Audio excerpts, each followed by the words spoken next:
Middle east में Israel Hamas की युद्ध की वजह से हालात पहले ही खराब थे। इसके बाद ईरान के भीषण मिसाइल हमलों से मिडिल ईस्ट जंग के मैदान में बदल गया। इजरायल के दमिश्क में ईरानी दूतावास पर हमले के बाद ईरान ने पलटवार किया और फिर इजरायल ने एक और हमला कर दिया। इजरायल ने ईरान को कमजोर करने के लिए परमाणु संयंत्रों को निशाना बनाकर इस्फहान शहर में न्यूक्लियर प्लांट को निशाना बनाने के लिए मिसाइलें दागी।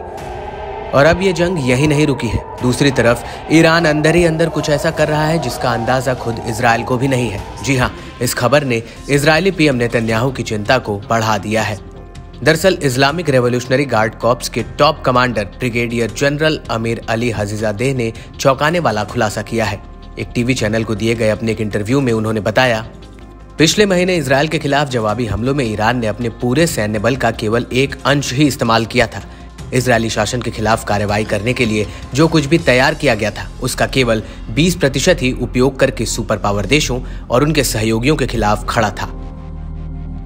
IRGC के कमांडर ने इजरायल की मदद करने आगे आए सुपर पावर देश अमेरिका के बारे में भी जिक्र किया। उन्होंने इस बात पर जोर दिया, इजरायल ने ईरान के हमलों का मुकाबला करने के लिए अपने सभी सैन्य बल जुटाए और अमेरिका ने भी इजरायल के समर्थन में अपने विमान, क्रूजर और एयरक्राफ्ट कैरियर तैनात किए।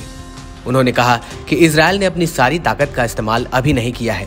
इजरायल और उसके सहयोगियों ने ईरान का मुकाबला करने के लिए अपनी सारी ताकत एक कर दी। अमेरिका, जिसने पहले दावा किया था कि उसका दखल करने का कोई इरादा नहीं था, वो इजरायली शासन की मदद करने आ गया।